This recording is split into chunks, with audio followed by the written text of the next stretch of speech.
Градежната офензива на општина Кочани во делот на асфалтирањето на планираните 10 улици со заемот од Светска банка се реализира. Денеска механизација работеше на асфалтирање на левиот крак од улицата Орце Николов.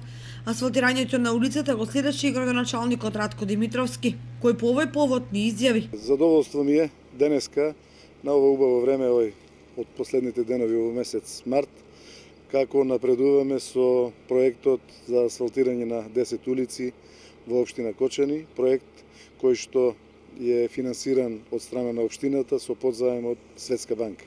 Се наоѓаме на улицата Орце Николов Лев крак, една улица која што 30 на години стоеше овака, стоеше во кал и во оваа прилика на овие мои сограѓани сакам да им посакам да ја користат што може повеќе овака исчистената асфалтираната улица. Продолжуваме и понатаму со левиот крак, продолжуваме со најтешките улици кои што се најкомплицирани, улицата Пиринска и улицата Ѓорче Петров. Очекуваме дека до 15 април целокупниот проект ќе биде завршен.